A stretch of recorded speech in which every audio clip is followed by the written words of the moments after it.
Hey there, you're in for a treat as we head to the Big Apple to visit Madison Square Garden in New York. Let's go.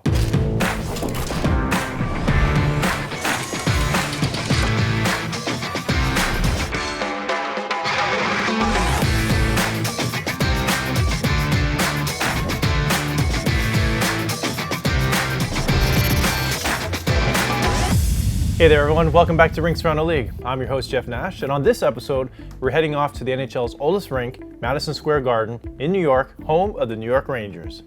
Construction of MSG began October 29, 1964 and opened February 11, 1968.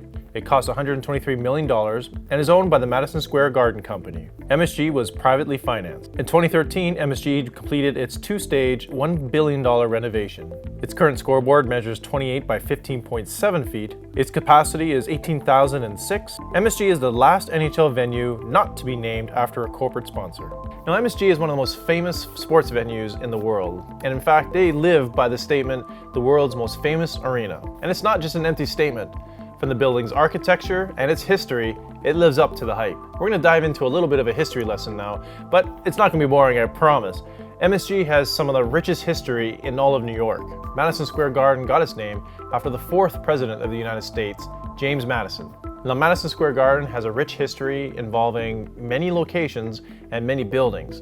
Let's start off with the first Madison Square Garden. MSG actually started out as an open-air venue back in 1879 on the northeast corner of East 26th and Madison Avenue. Now, we're not going to get too deep into the history of that first MSG, but financial difficulties and the fact that it was an open-air arena in New York during its cold, harsh winters and its blistering hot summers made it difficult to hold events in that venue. And it was ultimately sold 10 years later and demolished in 1889. Now we're going to move on to the second MSG. The second version of MSG was constructed in 1890 and was an indoor arena. And although it served to be another New York icon, it had similar financial problems and suffered the same fate as its predecessor. This second version of MSG was eventually demolished in 1926. Now we're going to move on to the third edition of the MSG. This third edition of MSG was built in 1925 and again was built as an indoor arena. And it was here where the New York Americans would debut in the NHL, opening this edition of MSG with a 3-1 loss to the Montreal Canadiens. This is also where Texas Rangers, who eventually became the New York Rangers, started their NHL franchise. And just like its two predecessors, it would eventually be demolished as well in 1968. And this takes us to our fourth and current edition of Madison Square Garden. Now, I just condensed 140 years into a couple minutes, and I definitely don't do it justice. So I'm going to include some links below so you can check it out for yourself. I highly recommend it. It involves murder, financial problems. It's a really interesting read. Now, continuing on to our fourth and current edition of MSG, I'm going to go over a little bit of history on that whole area because it's going to play a major factor moving forward at Madison Square Garden. Now, where MSG currently is used to be the site of the original Penn station and considered by many to be one of the greatest transit hubs in the world. And in 1960, the rights to that building were sold, eventually leading to its demolition. Because of the value of the overhead space, it was decided that this beautiful building would be torn down to start the construction of the current MSG. And there was so much public outcry because of this, it led to the creation of the New York City Landmarks Preservation Commission to prevent such historical architectural landmarks from being demolished. It was formed just in time to preserve the New York City Grand Central Station. Now, aside from this controversy, while it was being constructed, MSG became one of the first of its kind to be built over a major transit hub. Now, continuing on, at the time, MSG was a feat of engineering. This multi-purpose building was built on various levels, including an 18,000-seat indoor arena, bowling alleys, movie theaters, show conference floors. It was just a massive building. And over its current lifetime, have seen some of the most iconic moments in sports history. From hockey, boxing, basketball, and concerts, it's one of the busiest and most famous buildings in the world. And all this wear and tear took a toll on Madison Square Garden. In 2011, it undertook a two-phase renovation totaling $1 billion. Seating, gondolas, concourses, and scoreboards were all upgraded. Even today, it still holds the Hulu Theater, which holds up to 5,600 in a wide variety of events. Whew. Now that's a lot of history, but it's really important to see where it's going in the future.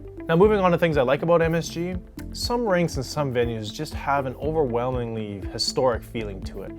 And overall, that's what I love about MSG. If you walk the main concourse and look above, they have a timeline of the building's history running all the way around the concourse. It shows the historic fights and games that have all taken place inside, as well as some very nice displays showcasing memorabilia from these events. It's where Wayne Gretzky played his last game ever.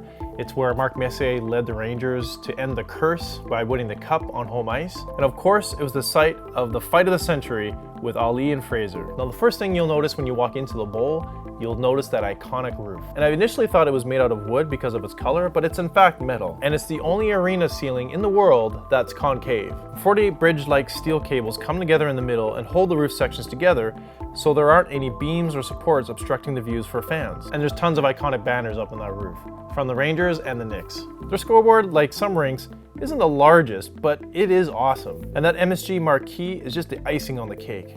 Another thing I like about MSG is even after their $1 billion renovation, they kept the intimacy with the fans to the ice surface intact. They took luxury boxes and moved them up into the chase bridges or the gondolas up on the roof. Now, MSG probably has the best press boxes in the league. It's located up in those gondolas, but that's not the only thing up there. There's also clubs and other luxury boxes up there to give you a pretty unique perspective of the ice. Now, you guys probably won't see this, but another unique thing to MSG is that when the players' buses arrive and park, the players have to go and walk up this very steep round ramp up to the main level. And just like Boston, the rink isn't on ground level. It's located much higher up in the building. But probably one of the biggest things that I love about MSG is after the game is over, you walk out those front doors and you're in the middle of Midtown New York. And that leads us to probably the only thing I don't like about MSG is its future. The Rangers may not be able to call MSG home for much longer. Well, this version of MSG anyways. Remember when I talked about the demolition of the original Penn Station? Well, underneath MSG today is the current Penn Station. And Penn Station is one of the busiest transit hubs in the world. Over 600,000 people a day go through Penn Station. That's over 213 million people a year. Penn Station today is a stark contrast to its beautiful beginnings. And it's because Penn Station is so overwhelmed that a major renovation needs to take place. And there are a lot of people in New York that want MSG to move so they can renovate and build a new Penn Station. Because of this, MSG has to reapply every 10 years to renew its operating permit. In June 2013, the New York City Council Committee on Land Use voted unanimously to give the garden a 10-year permit, at the end of which period the owners will either have to relocate or go back through the permission process. Now, multiple plans have been pitched, including some that would leave MSG intact, so they wouldn't have to move at all. Then in January 2016, New York Governor Andrew Cuomo announced a redevelopment plan for Penn Station that would involve the removal of the theater at Madison Square Garden, but would otherwise leave the arena intact. So we'll have to wait and see what fate has in store for Madison Square Garden. It could be demolished and make way for a new Penn Station, or it may stay intact. Who knows? But I hope it stays there. It's one of the most iconic buildings in the world, and I love it. It's definitely one of the best rinks around the league. Well, that does it for Madison Square Garden. Thanks for hanging in there for all that history, but I think it's pretty important. On the next episode, we're off to Canada, Ontario to visit the Canadian Tire Centre, home of the Ottawa Senators. As always, follow me on Twitter and Instagram at _the_Rinks, on Facebook at the Rinks, and on YouTube at Rinks Around the League. Hit subscribe and ring that bell.